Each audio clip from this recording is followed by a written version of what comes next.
Hi friends, ഇന്ന് നമ്മൾ നോക്കുന്നത് French revolution, Russian revolution and Chinese റെവല്യൂഷനാണ്. ആദ്യത്തെ റെവല്യൂഷൻ, ഫ്രഞ്ച് റെവല്യൂഷൻ 1789 നടക്കുന്നതാണ്. ലൂയി 16 കാലത്താണ് ഈ റെവല്യൂഷൻ നടക്കുന്നത്. മദർ ഓഫ് ഓൾ റെവല്യൂഷൻസ് എന്ന് ഇതിനെ വിളിക്കുന്നു. അതായത് എല്ലാ റെവല്യൂഷൻസ്, എല്ലാ വിപ്ലവങ്ങളുടെയും മാതാവ്, അതുപോലെ വിപ്ലവങ്ങളുടെ വിപ്ലവം എന്നൊക്കെ അറിയപ്പെടുന്നത് ഈ ഫ്രഞ്ച് റെവല്യൂഷനാണ്. ഓക്കെ, ഫ്രാൻസില് 10ൽ 9 പേര് പട്ടിണി കൊണ്ട് മരിച്ചപ്പോൾ 10ാമത്തെയാൾ ദഹനക്കേട് ബാധിച്ചാണ് മരിച്ചത്. ഈ ഒരു കോട്ടിംഗ് ആണ്. അതായത് ഇതിൽ നിന്ന് നമുക്ക് മനസ്സിലാക്കാം, ഫ്രാൻസിലെ ഭൂരിഭാഗം ജനങ്ങളും ദുരിതത്തിലായിരുന്നുവെന്നും ഭരണാധികാരികൾ ഉൾപ്പെട്ട ന്യൂനപക്ഷം ആഡംബരവും ധൂർത്തും നിറഞ്ഞ ജീവിതമാണ് നയിച്ചതെന്നും മനസ്സിലാക്കാം. ഫ്രാൻസിൽ നിലനിന്ന സാമൂഹിക സാമ്പത്തിക അസമത്വങ്ങളായിരുന്നു ഈ അവസ്ഥ സൃഷ്ടിച്ചത്. അതുകൊണ്ട് തന്നെ ഫ്രാൻസിനെ അല്ലെങ്കിൽ ഫ്രഞ്ച് സമൂഹത്തെ 3 തട്ടുകളായി അവർ തിരിച്ചിരുന്നു. ആ 3 തട്ടുകളെ പറയുന്ന പേരാണ് എസ്റ്റേറ്റുകൾ എന്ന്. ഈ 3 എസ്റ്റേറ്റുകളാണ്. ഫസ്റ്റത്തേതാണ് പുരോഹിതന്മാർ അല്ലെങ്കിൽ ക്ലർജി. ഈ ക്ലർജി അല്ലെങ്കിൽ പുരോഹിതന്മാർ അവര് കർഷകരിൽ നിന്നും തിദേ എന്ന പേരിലുള്ള നികുതി പിരിച്ചു. അവർക്കായിരുന്നു കുറേ ഭൂപ്രദേശം ഉണ്ടായിരുന്നത്. അതുപോലെ ഇവരുടെ അടുത്ത് നിന്നും യാതൊരുവിധ നികുതികളും വാങ്ങിയിട്ടുണ്ടായിരുന്നില്ല പുരോഹിതന്മാരുടെ അടുത്തുനിന്ന്. അതുപോലെ ഭരണത്തിലെ സൈന്യത്തിലെയും ഉയർന്ന പദവികൾ നിയന്ത്രിച്ചതും പുരോഹിതന്മാരായിരുന്നു. പിന്നെ 2ാമത്തെ എസ്റ്റേറ്റ് ആണ് പ്രഭുക്കന്മാർ. ഈ പ്രഭുക്കന്മാർ സൈനിക സേവനം നടത്തിയിരുന്നു. ഇവരും കർഷകരുടെ അടുത്തുനിന്ന് ഒരുപാട് നികുതികൾ വാങ്ങിച്ചിരുന്നു. പിന്നെ വേതനം നൽകാതെ കർഷകരെ കൊണ്ട് പണിയെടുപ്പിച്ചു. ഭയങ്കര ആഡംബര ജീവിതമായിരുന്നു ഇവരുടെ രണ്ടുപേരുടെയും, പുരോഹിതന്മാരുടെയും പ്രഭുക്കന്മാരുടെയും. അത് കഴിഞ്ഞ് 3ാമത്തെ എസ്റ്റേറ്റ്, ഏറ്റവും താഴത്തെ തട്ടാണ് 3ാമത്തെ എസ്റ്റേറ്റ്. അതാണ് കച്ചവടക്കാര്, എഴുത്തുകാര്, അഭിഭാഷകര്, ഉദ്യോഗസ്ഥര്, അധ്യാപകര്, ബാങ്കർമാര് എന്നിവരടങ്ങിയ മധ്യവർഗം, അതുപോലെ കർഷകര്, കൈത്തൊഴിലുകാര്, ഇവരൊക്കെ 3ാമത്തെ എസ്റ്റേറ്റിലായിരുന്നു. ഇവർക്ക് ഭരണത്തിൽ ഒരു അവകാശവും ഉണ്ടായിരുന്നില്ല. അതുപോലെ തൈലേ എന്ന പേരിലുള്ള ഭൂനികുതി സർക്കാരിന് നൽകണം, തൈലേ എന്ന് പറഞ്ഞിട്ട്. അപ്പം ഇവരുടെ അടുത്തുനിന്ന് പുരോഹിതന്മാരും പ്രഭുക്കന്മാരും വേറെ നികുതികൾ വാങ്ങി സർക്കാരിന് ഒരു തൈലേ എന്ന് പറഞ്ഞ ഭൂനികുതി നൽകുകയും വേണം. ഇവരായിരുന്നു ഏറ്റവും താഴ്ന്ന സാമൂഹിക പദവി നയിച്ചുകൊണ്ടിരുന്നത്. ഓക്കെ, അങ്ങനെ ഇവരുമായിട്ട് ബന്ധപ്പെട്ടിട്ടുള്ള 3 തത്വചിന്തകന്മാരുണ്ട്. 1 വോൾട്ടയർ, 2 റൂസോ, 3 മോണ്ടെസ്ക്യൂ. റൂസോന്റെ ഫേമസ് വർക്കാണ് സോഷ്യൽ കോൺട്രാക്ട്. റൂസോ പറഞ്ഞ ഒരു വാക്കാണ് അല്ലെങ്കിൽ കോട്ടിംഗ് ആണ്, സ്വാതന്ത്ര്യമായി ജനിക്കുന്ന മനുഷ്യർ എവിടെയും ചങ്ങലയിലാണ് എന്ന പ്രസ്താവനയിലൂടെ സ്വാതന്ത്ര്യത്തിന്റെ പ്രാധാന്യം വ്യക്തമാക്കിയത് റൂസോ ആണ്. Man is bone free but everywhere he is in chains. ഇത് ഓർത്തിരിക്കുക, PSC ക്വസ്റ്റ്യൻ ആയിരുന്നു. പിന്നെ ഈ രാജാക്കന്മാരുടെ ഫേമസ് ആയിട്ടുള്ള അവർ പറഞ്ഞ വാക്കുകളാണ് ഐ ആം ദ സ്റ്റേറ്റ്. അതായത് Louis 14 I am the state എന്ന വാക്ക് അല്ലെങ്കിൽ ഐ ആം ദ സ്റ്റേറ്റ് എന്ന കോട്ടിങ് നൽകിയത് ലൂയി 14. അതായത് ഞാനാണ് രാഷ്ട്രം. രാജാവിൻ്റെ അധികാരങ്ങളെല്ലാം ദൈവം നൽകിയതാണ്. അതിനാൽ രാജാവിനെ ചോദ്യം ചെയ്യാൻ ദൈവത്തിന് മാത്രമേ അധികാരമുള്ളൂ എന്നൊക്കെ പറഞ്ഞതാരാ? ലൂയി 14. പിന്നെ ലൂയി 15 എനിക്ക് ശേഷം പ്രളയം. അതായത് ആഫ്റ്റർ മീ ദ ഡെല്യൂജ്, എനിക്ക് ശേഷം പ്രളയം എന്ന് പറഞ്ഞത് ലൂയി 15. ആദ്യം ഞാനാണ് രാഷ്ട്രം എന്ന് പറഞ്ഞ ലൂയി 14, എനിക്ക് ശേഷം പ്രളയം എന്ന് പറഞ്ഞത് 15. അതുപോലെ ഈ ലൂയി 16 ഈ ഫ്രഞ്ച് റെവല്യൂഷൻ നടക്കുന്ന കാലത്തുണ്ടായിരുന്ന കിങ് ലൂയി 16 നേരത്തെ പറഞ്ഞു, അവരുടെ ഭാര്യയായിരുന്നു മേരി ആന്റോണിയറ്റ്. ഈ മേരി ആന്റോണിയറ്റ് അവര് പറഞ്ഞ ഇതാണ്, നിങ്ങൾക്ക് റൊട്ടി ഇല്ലെങ്കിൽ എന്താ, കേക്ക് തിന്നുകൂടെ എന്ന്. അതായത് if they can't eat bread let them eat cake. ഇതാണ് മേരി ആന്റോണിയറ്റിന്റെ വാക്ക്. ഇവര് ഭയങ്കര ആഡംബര ജീവിതമായിരുന്നു. അതായത് സർക്കാരിന് കിട്ടുന്ന ഒരു 20% സർക്കാരിന് കിട്ടുകയാണെങ്കിൽ ഇവർ ഒരു 15% എങ്കിലും ചെലവാക്കും. ഭയങ്കര ദൂർത്തായിരുന്നു ഈ മേരി ആന്റോണിയറ്റ്. അപ്പോൾ ഇവരുമായിട്ട് ബന്ധപ്പെട്ട കേസാണ് ഡയമണ്ട് നെക്ലസ് കേസ്. അതായത് 30 ലക്ഷത്തോളം വില വരുന്ന ഒരു ഡയമണ്ട് നെക്ലസ് ഒരു കച്ചവടക്കാരിൽ നിന്നും പറ്റിച്ച് മേടിച്ചതാണ്. അപ്പോൾ അതുകൊണ്ട് തന്നെ സാധാരണ ആൾക്കാർക്ക് ഭയങ്കര ദേഷ്യമായിരുന്നു ഇവരോട്. അപ്പോൾ അതാണ് മേരി ആന്റോണിയറ്റ്. ഓക്കെ, ഫ്രാൻസിലെ രാജാക്കന്മാർ അറിയപ്പെട്ടിരുന്നത് ബൂർബൻ എന്നാണ്. അവർ സ്വീകരിച്ചിരുന്ന പേരാണ് ലൂയി. അങ്ങനെ ഈ ഫ്രാൻസിലെ രാജാക്കന്മാർ, പുരോഹിതന്മാർ, പ്രഭുക്കന്മാർ ഇവർ നയിച്ചിരുന്ന ആഡംബര ജീവിതം, അതുപോലെ യുദ്ധങ്ങൾ, ഇതൊക്കെ ധാരാളം കൃഷിനാശവും അതുപോലെ സാമ്പത്തിക സ്ഥിതി അതീവ ഗുരുതരവുമാക്കി. അങ്ങനെ ഇത് മറികടക്കാൻ വേണ്ടിയിട്ട് ജനങ്ങളുടെ മേൽ, സാധാരണക്കാരുടെ മേൽ നികുതികൾ ചുമത്തുന്നതിനായിട്ട് 1789 ലൂയി 16 ഒരു സ്റ്റേറ്റ് ജനറൽ, അതായത് ജനപ്രതിനിധി സഭയായ സ്റ്റേറ്റ് ജനറൽ വിളിച്ചു ചേർത്തു. അങ്ങനെ ഇവിടെ 3 എസ്റ്റേറ്റുകൾ തന്നെയായിരുന്നു: പ്രഭുക്കന്മാർ, പുരോഹിതന്മാർ, പിന്നെ കോമൺസ് എന്നറിയപ്പെടുന്ന ജനങ്ങൾ. അപ്പോൾ ഇതിൽ ആദ്യത്തെ 2 വിഭാഗം പ്രഭുക്കന്മാരും പുരോഹിതന്മാരും പറഞ്ഞു, വോട്ടിംഗ് ആണെങ്കിൽ ഓരോ എസ്റ്റേറ്റിലെയും റെപ്രസെൻ്റ് ചെയ്ത ഒരാൾ അവർ വോട്ട് ചെയ്താൽ മതി എന്ന് പറഞ്ഞു. അപ്പം അങ്ങനെയാണെങ്കിൽ പുരോഹിതന്മാർക്ക് ഒരാൾ, പ്രഭുക്കന്മാർക്ക് ഒരാൾ, ഇവർ രണ്ടുപേരും രാജാവിനെ സപ്പോർട്ട് ചെയ്യുന്ന ആൾക്കാരാണ്. പക്ഷെ മിഡിൽ ക്ലാസ്സിൽ ഒരാളേ ഉള്ളൂ. അങ്ങനെയാകുമ്പോൾ 2:1 കിങ് ജയിക്കും, രാജാവ് ജയിക്കും. അതുകൊണ്ട് 3ാമത്തെ എസ്റ്റേറ്റുകാർ, സാധാരണ ആൾക്കാർ പറഞ്ഞു അങ്ങനെ പാടില്ല, ഓരോ എസ്റ്റേറ്റിലെ ആൾക്കാരുടെ എണ്ണം വെച്ചിട്ട് വേണം വോട്ട് എണ്ണാൻ. അതായത് ഓരോ അംഗത്തിനും ഓരോ വോട്ട് അന്ന് അവകാശപ്പെട്ടു ഈ 3ാമത്തെ എസ്റ്റേറ്റുകാർ. കാരണം എന്താണെന്ന് വെച്ചാൽ പുരോഹിതന്മാരും പ്രഭുക്കന്മാരും ആളുടെ എണ്ണത്തിൽ കുറവായിരുന്നു. ഈ സാധാരണ ജനങ്ങളായിരുന്നു, അവർ 600 സംതിങ് ഉണ്ടായിരുന്നു. അപ്പോൾ അവരായിരിക്കും വോട്ട്, ഇങ്ങനെ ഓരോരുത്തർക്കും ഓരോ വോട്ട് എന്നുള്ള രീതിയിൽ പറഞ്ഞാൽ അവരായിരിക്കും ജയിക്കും. അപ്പം അങ്ങനെ ഇത് ഭയങ്കര തർക്കം ഉണ്ടായി. അങ്ങനെ 3ാമത്തെ എസ്റ്റേറ്റിലെ അംഗങ്ങൾ തങ്ങളാണ് ഫ്രാൻസിലെ ദേശീയ അസംബ്ലി എന്ന് പ്രഖ്യാപിച്ചു. അങ്ങനെ അവർ അടുത്തുള്ള ഒരു ടെന്നീസ് കോർട്ടിൽ സമ്മേളിച്ചു. ടെന്നീസ് കോർട്ടിൽ ഫ്രാൻസിനായി ഒരു ഭരണഘടന തയ്യാറാക്കിയ ശേഷം മാത്രമേ പിരിയുകയുള്ളൂ എന്ന് അവർ പ്രതിജ്ഞ ചെയ്തു. ഇതാണ് ടെന്നീസ് കോർട്ട് പ്രതിജ്ഞ. അങ്ങനെ ജൂലൈ 14 1789 ജൂലൈ 14 സ്വാതന്ത്ര്യം, സമത്വം, സാഹോദര്യം, ലിബർട്ടി, ഇക്വാലിറ്റി, ഫ്രട്ടേണിറ്റി എന്നീ മുദ്രാവാക്യങ്ങൾ മുഴക്കിക്കൊണ്ട് വിപ്ലവകാരികൾ ബൂർബൻ രാജവാഴ്ചയുടെ പ്രതീകമായിരുന്ന ബാസ്റ്റൽ ജയിൽ തകർത്തു. ഇതായിരുന്നു ഫ്രഞ്ച് വിപ്ലവത്തിൻ്റെ ആരംഭമായിട്ട് കണക്കാക്കപ്പെടുന്നത്. പിന്നെ ഓഗസ്റ്റ് 12 ദേശീയ അസംബ്ലി മനുഷ്യാവകാശ പ്രഖ്യാപനം നടത്തി. പിന്നീട് ഒക്ടോബറിൽ പാരീസ് നഗരത്തിലെ ആയിരക്കണക്കിന് സ്ത്രീകൾ ഭക്ഷണം വേണം എന്ന മുദ്രാവാക്യവുമായിട്ട് വേഴ്സായ് കൊട്ടാരത്തിലേക്ക് പ്രകടനം നടത്തി. അങ്ങനെ ഈ പ്രകടനങ്ങളെല്ലാം കഴിഞ്ഞു. അവിടെ വലിയ റെവല്യൂഷൻ, വിപ്ലവം ഉണ്ടായി. 1792 സെപ്റ്റംബറിൽ പുതുതായി രൂപീകരിച്ച ഭരണഘടന അനുസരിച്ച് തെരഞ്ഞെടുക്കപ്പെട്ട ദേശീയ കൺവെൻഷൻ ഫ്രാൻസിനെ ഒരു റിപ്പബ്ലിക്കായിട്ട് പ്രഖ്യാപിച്ചു. ഇതിൻ്റെ ഇടയിൽ ഫ്രാൻസിൻ്റെ രാജാക്കന്മാരായിരുന്നു ലൂയി 16 മേരി ആന്റോയിനറ്റ് എന്ന് പറഞ്ഞില്ലേ. അപ്പോൾ അവരെ ഗില്ലറ്റിനിൽ ഇരയാക്കി.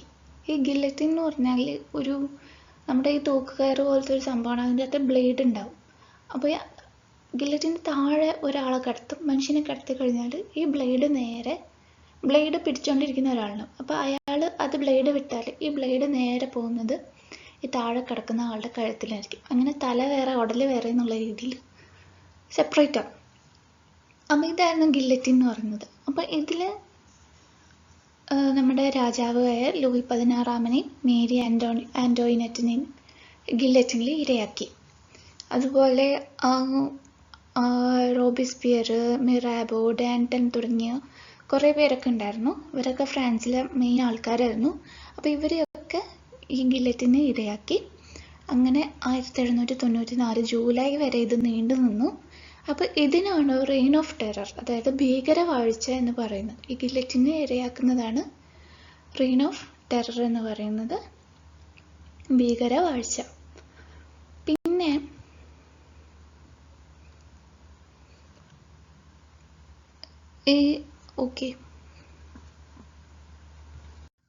പിന്നീട് ഈ ഫ്രാൻസ് റിപ്പബ്ലിക്കായി.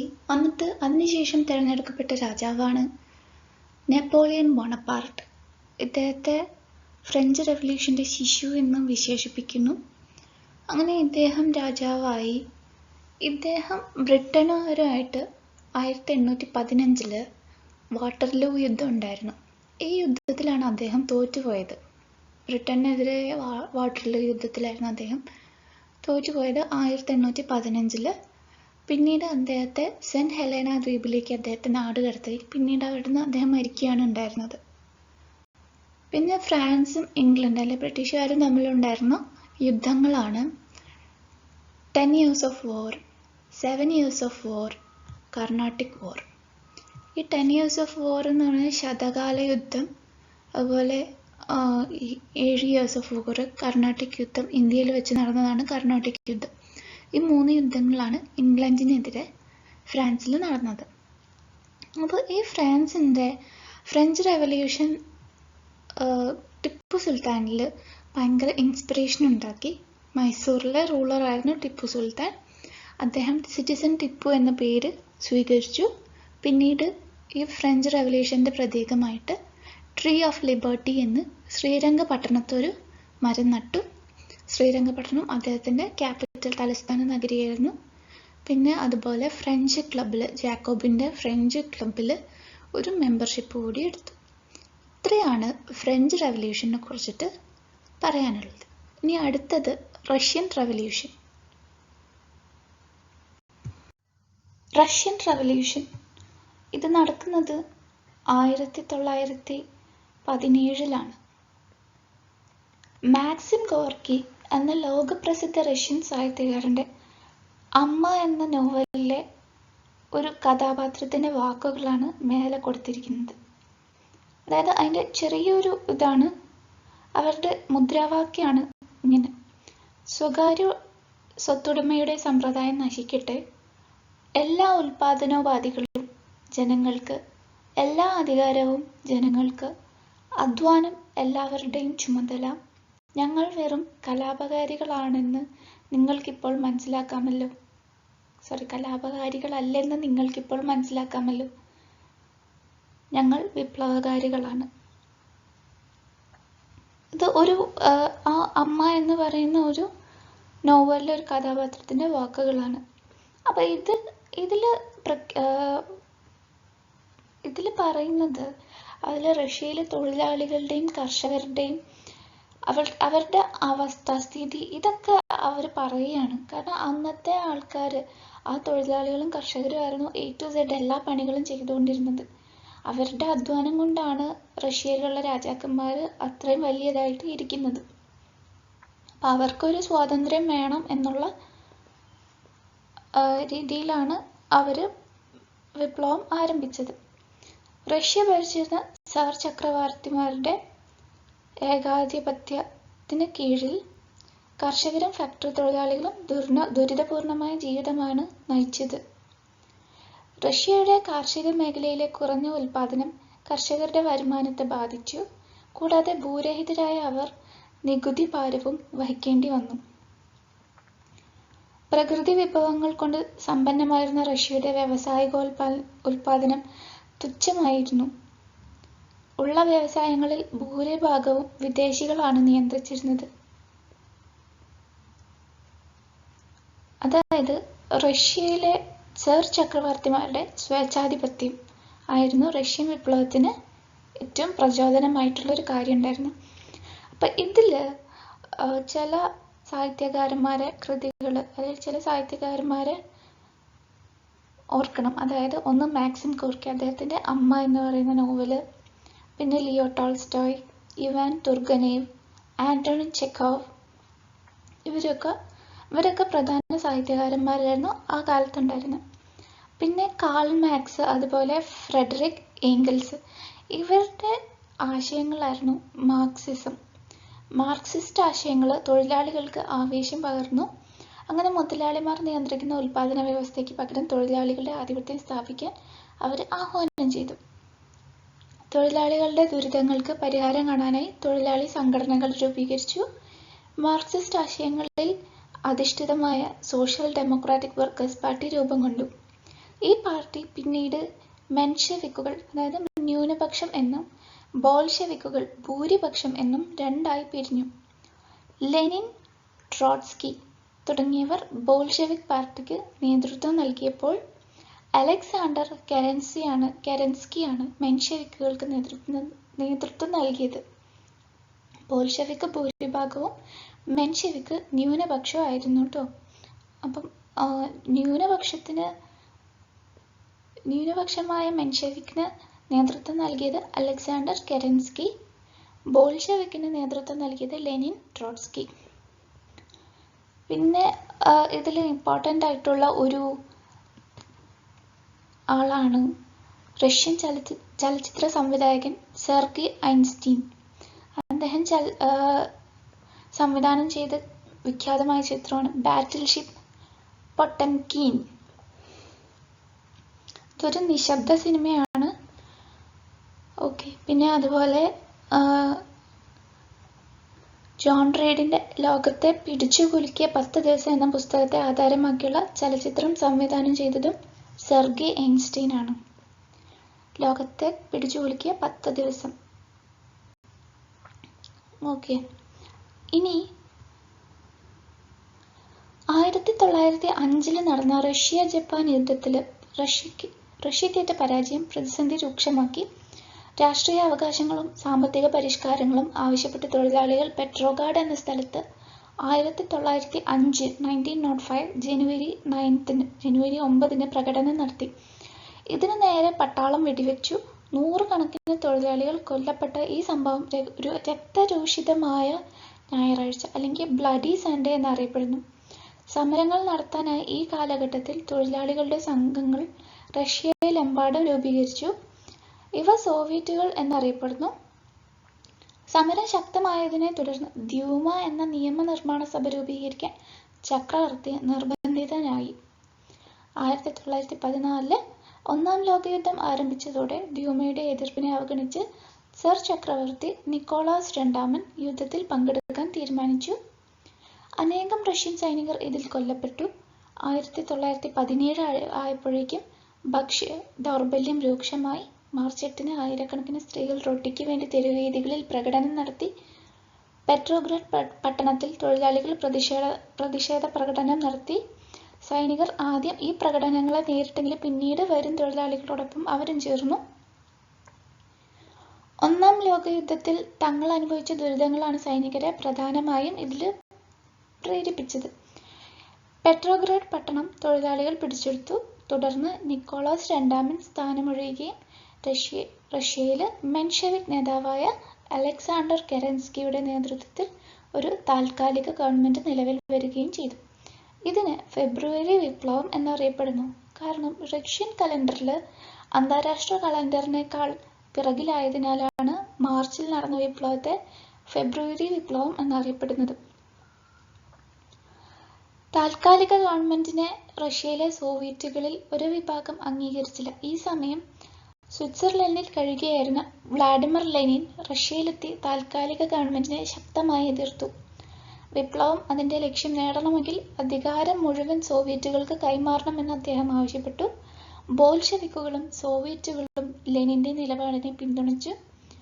നൂറ്റാണ്ടുകൾ പഴക്കമുള്ള സാമ്പത്തിക പിന്നാക്ക വ്യവസ്ഥയും ജനങ്ങൾക്കിടയിലെ അസമത്വവും ഇല്ലാതാക്കാൻ ഒരു തൊഴിലാളി വർഗ ഭരണകൂടത്തിന് മാത്രമേ കഴിയുകയുള്ളൂവെന്ന് ബോൾഷെവിക്കുകൾ പ്രചരിപ്പിച്ചു.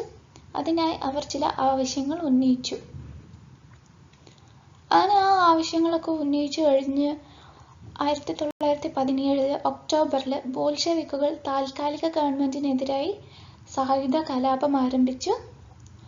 കെരൻസ്കി രാജ്യം വിട്ടു പോവുകയും റഷ്യ ബോൾഷെവിക്കുകളുടെ നിയന്ത്രണത്തിലാവുകയും ചെയ്തു. ബോൾഷെവിക്കുകൾക്ക് അധികാരം ലഭിച്ച ഈ സംഭവം ഒക്ടോബർ വിപ്ലവം എന്നറിയപ്പെടുന്നു. ആദ്യം മെൻഷെവിക്കുകൾക്ക് കിട്ടി, അത് ഫെബ്രുവരി വിപ്ലവം. ഇപ്പം ബോൾഷെവിക്കുകൾക്ക് കിട്ടി, അത് ഒക്ടോബർ വിപ്ലവം. റഷ്യൻ കലണ്ടർ പ്രകാരമാണ്. തുടർന്ന് സോവിയറ്റുകളുടെ സമ്മേളനം ചേർന്ന് ലെനിൻ അധ്യക്ഷനായ ഒരു ക്യാബിനറ്റ് രൂപം നൽകി. റഷ്യൻ വിപ്ലവത്തിന്റെ ഫലങ്ങളായിരുന്നു ഒന്നാം ലോകയുദ്ധത്തിൽ നിന്ന് റഷ്യ പിന്മാറി, ഭൂമി പിടിച്ചെടുത്ത് കർഷകർക്ക് അങ്ങനെ വിതരണം ചെയ്തു. പിന്നീട് ഇമ്പോർട്ടൻ്റ് ആയിട്ടുള്ളതാണ് 1924 പുതിയ ഭരണഘടന നിലവിൽ വന്നു.